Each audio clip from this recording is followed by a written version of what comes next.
Olá, aluno! Chegamos à nossa aula de revisão da disciplina de meios de expressão. Bom, vamos então relembrar os nossos principais tópicos e os conteúdos de cada uma das nossas unidades do material didático. Na unidade 1, então, temos como nomenclatura, o desenho de observação. Entender as nuances que permeiam esse universo do desenho a partir do processo de observação e representação de uma composição visual. Quando falamos então de desenho, estamos justamente falando desse processo de representar algo por meio de uma técnica num plano bidimensional, tá certo? Então, dentro da história dos conceitos e definições do desenho, nós temos esse entendimento de que a capacidade do homem de representar aquilo que ele observa é vista desde a pré-história com as pinturas rupestres, por exemplo, E no universo do desenho, é exatamente esse ato de colocar aquele registro no papel que faz com que nós possamos nos expressar por meio dessa técnica. Enquanto profissionais da área criativa, precisamos entender todo esse universo das representações gráficas para poder sermos então assertivos nesses nossos projetos, usando do desenho, aqui com ênfase no desenho manual, como meio de expressão, como parte do processo de comunicação de um projeto, ok? No tópico de exercícios e representações, nós precisamos ter a destreza, o domínio da mão. Professor, como que eu consigo isso? Você consegue isso com exercícios de coordenação motora, trabalhando então a forma como você pega o lápis, trabalhando a forma como você manipula esse lápis, dominando o peso que a sua mão tem na caneta, no grafite, no nanquim, enfim, no material que você for utilizar, ok? Então, usando desses exercícios de representação, você vai conseguir trabalhar sua coordenação motora e desenvolver essa coordenação motora, tá? As representações vão ser as estruturas, então, que regem o desenho, Como que você vai trabalhar esse uso de linhas, cores, formas e texturas para criar essa composição visual, tendo essa destreza da coordenação motora desenvolvida, tá? É importante frisar que desenho é exercício. Quanto mais você exercitar, maior será então toda a sua capacidade de observar e representar por meio de um croquis, de um esboço, o desenho, a sua proposta, o seu projeto visual, ok? No tópico 3, nós vimos a importância perceptiva e psicológica. Como que o desenho ele é criado por nós a partir da nossa bagagem imagética, desenvolvido de forma autoral, criativa ou através da observação, e como ele é percebido pelo outro. Então, enquanto autores desse projeto visual, nós precisamos pensar na interpretação que o outro vai fazer, Pensando que nós estamos na área do design, na área da arquitetura, pensar então na assertividade dessa comunicação visual. Isso é importante, ok? Então eu preciso conhecer desse processo de que aquele indivíduo que vai observar a minha composição tem uma bagagem pessoal, individual e subjetiva dele. Será que ele vai entender a minha comunicação por meio do desenho? Será que essa estrutura do meu desenho está coerente para proporcionar essa leiturabilidade? Esse é o universo, então, do alfabetismo visual, tá, pessoal? Do entendimento que eu, enquanto profissional, preciso ter para comunicar por meio de uma organização, de um arranjo visual. O desenho é uma organização visual, é uma estrutura visual, é um arranjo de linhas, cores e formas que ganha ali um processo comunicativo, se torna um processo comunicativo. No tópico 4, adentramos o universo do desenho para poder entender, então, as questões de proporção. Por onde eu começo a representar um determinado elemento na minha composição de desenho para conseguir fazer com que ele tenha proporção? Eu dei a dica para vocês, sempre começar do elemento que for natural, ok? Porque o elemento natural tende a ser mais fácil de ser compreendido por nós. E a partir dali a gente constrói a escala de proporção. Professor, mas e se eu não tenho um elemento natural, como eu faço? Aí nós vamos trabalhar então com as possibilidades e as escalas ali para a proporção, tá? Então na área da arquitetura a gente sempre tem o escalímetro, que é uma ferramenta para a gente trabalhar o desenho de forma coerente, criando essas proporções a partir então de uma escala que tem como base o tamanho dos indivíduos, né, o tamanho real, e aí a gente trabalha em escala, ok? Mas quero reforçar que, para entender de proporção e trabalhar essas nuances na representação de um projeto, o exercício primordial é o de observação. Quanto maior for sua capacidade de observar o que você tem ao redor, maior será a sua capacidade de trazer para o desenho essas referências, ok? Isso não só de imagens que nós temos no dia a dia, outdoors, TV, filmes, internet. Busque livros, revistas, porque ali você tem um dimensionamento diferente das proporções para conseguir ser assertivo nos seus projetos, ok? A nossa unidade 2, então, tem como ênfase ou como referência a linguagem visual aplicada ao desenho. O que é linguagem visual, professor? Linguagem visual é o processo de comunicação por meio da imagem, ok? Onde nós usamos o quê?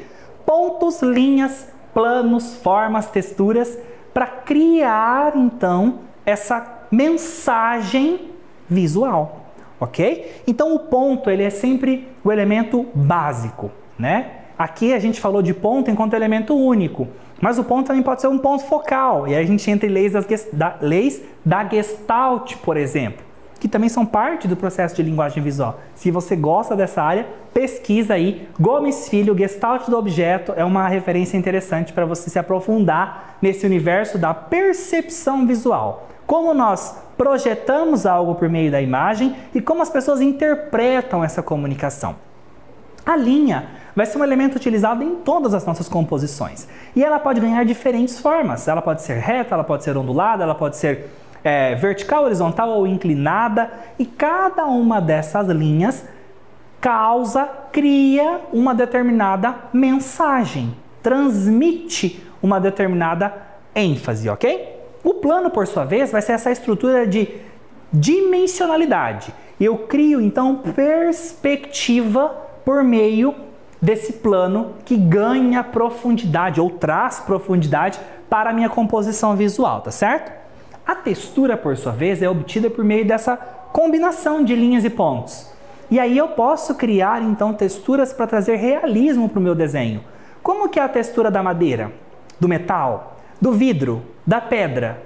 Eu consigo usar, então, de materiais e linhas e pontos combinados para criar essas texturas e deixar o meu projeto ainda mais visual, né? Mais próximo do real. Não estou falando de projeto realista, porque o desenho em si não precisa ser realista, ele precisa ser legível, ok?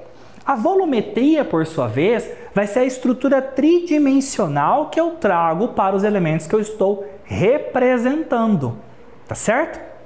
A volumetria, ela vai auxiliar nesse processo de criar uma atmosfera. Se eu estou desenhando uma paisagem, eu crio, por meio de luz e sombra, um efeito onde eu perceba que aquela árvore, mesmo no bidimensional, que é o papel, tem uma silhueta tridimensional. Isso é possível, ok? Por fim, o tópico 4 da unidade 2 envolve, então, a profundidade e o espaço. É como eu uso desses artifícios, desses recursos de ponto, linha, plano, textura, volumetria, para criar justamente essa profundidade. Fazer com que essa minha composição visual tenha, então, uma ênfase tridimensional, tenha uma atmosfera que vai para além do objeto unicamente representado, ok? Eu posso pensar num fundo, numa parede, numa base onde esse elemento estará sobreposto, tá? Isso tudo faz parte dos efeitos e das possibilidades de profundidade e espaço. Na nossa unidade 13, então, nós vimos a tipologia das representações, os tipos de desenho que nós podemos trabalhar. Eu trouxe alguns para vocês conhecerem as especificidades e poderem também se inspirar nessas referências, tá certo? No tópico 1, nós vimos a importância da perspectiva, da luz e da sombra, ok? Como que eu uso de luz e sombra para criar uma atmosfera onde eu consiga ter ali efeito de profundidade?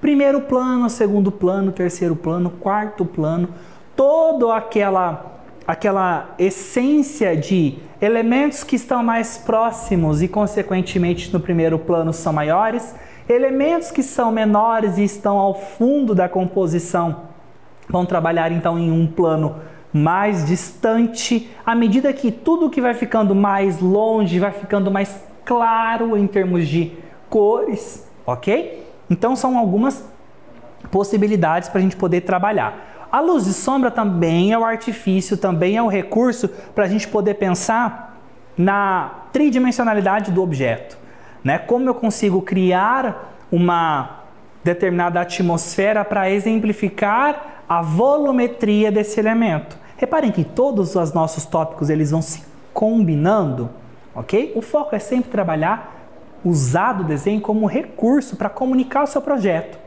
independente da sua área de atuação. A ideia é que você use desses artifícios para poder, então, expressar a sua proposta criativa, o seu projeto de forma assertiva. No tópico 2, nós vimos a diferença entre o desenho figurativo e o desenho abstrato. Por que existe essa diferença? Porque nós podemos trabalhar de maneira objetiva, direta e de fácil compreensão do nosso público-alvo, do nosso cliente, assim como nós podemos trabalhar também de forma subjetiva, de uma forma mais livre, de uma interpretação mais aberta no caso de uma composição abstrata.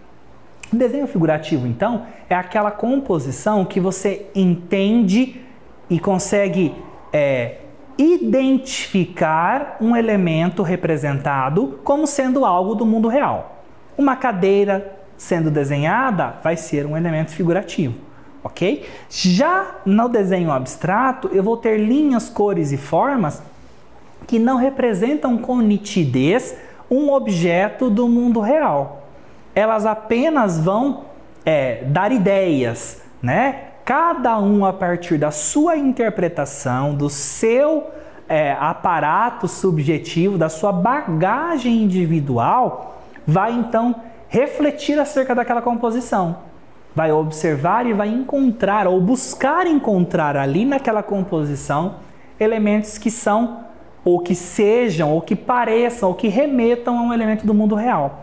Por que isso? Porque o nosso cérebro tem essa preferência por elementos reais. Ele vai buscar padrões, ele vai buscar itens que são reconhecíveis, tá certo? Então, mesmo no abstrato, a gente vai buscar algo que para nós faça sentido.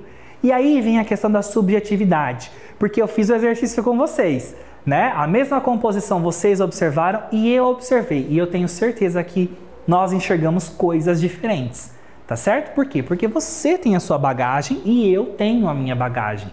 E aí cada um vai buscar interpretar aquela composição abstrata da forma como ela se relaciona com a sua bagagem individual, ok? No nosso tópico 3, então, da unidade 3, nós vimos a categoria ou tipo de desenho caracterizado como natureza morta.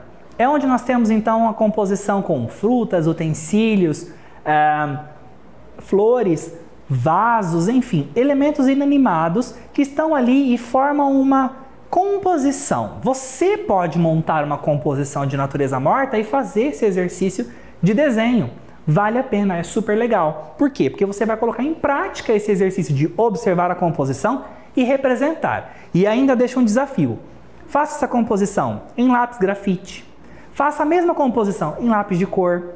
Teste a canetinha ou a aquarela. Faça esse exercício. Você vai ver que serão resultados completamente diferentes. E esse exercício é válido, porque lembre-se que eu sempre digo, repito para vocês, quanto maior for a sua capacidade de observar, maior será a sua capacidade de representar. O desenho só vai ficar bom a partir do momento que você exercitar, colocar no papel. Não tenha medo do papel.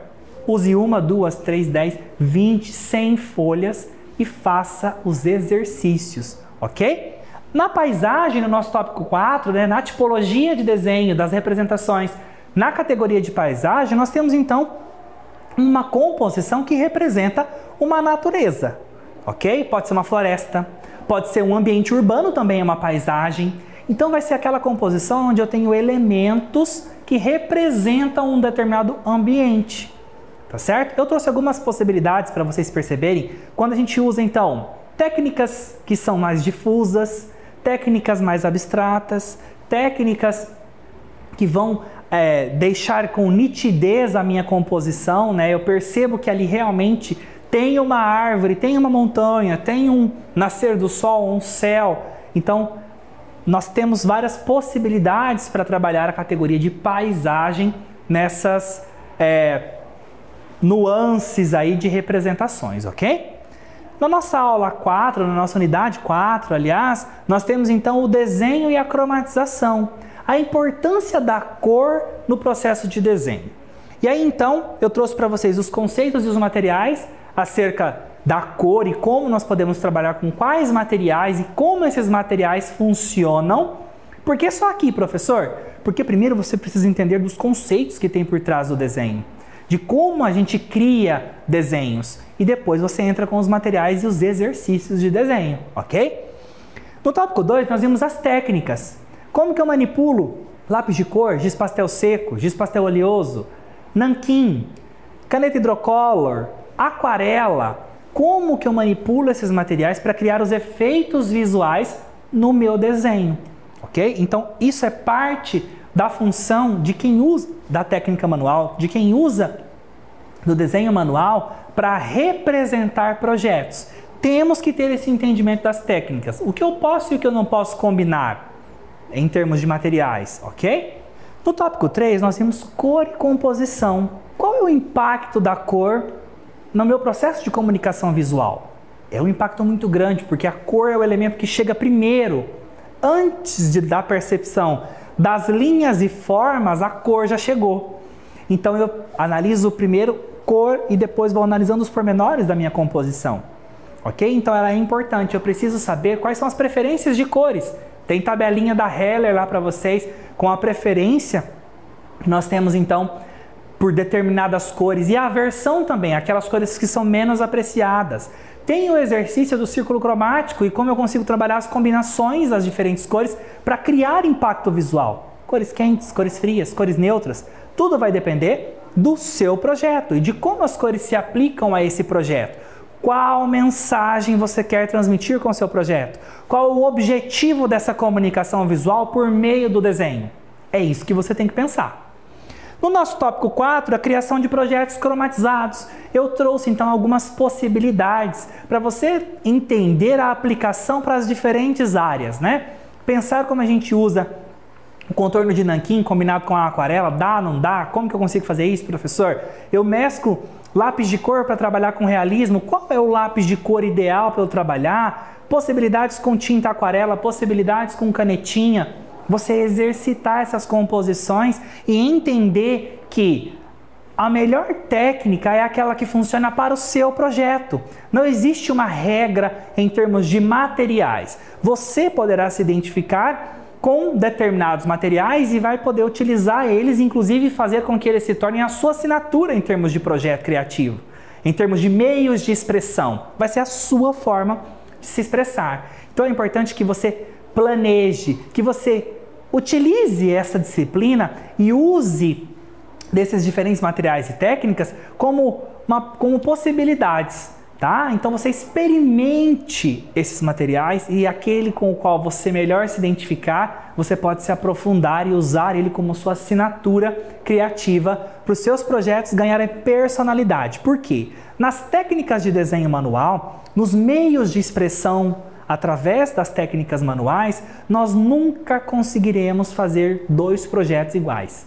Todo projeto é único e por ser único traz a sua personalidade, leva toda a sua dedicação e cria essa personalização que é muito valiosa quando falamos então de projetos, né? Então é bacana você pensar que cada projeto que você executa através das técnicas manuais, ele vai ser único, ele vai ser um elemento que vai valorizar o seu processo criativo, evidenciar a sua proposta projetual e com certeza agradar o cliente que vai entender que ali você colocou em prática toda a sua dedicação e as suas técnicas criativas, ok? E aí então nós temos o nosso fórum e a nossa atividade prática de aprendizagem, ok? No nosso fórum, eu quero que você pesquise, que você discuta com seus colegas alguma personalidade criativa que te inspira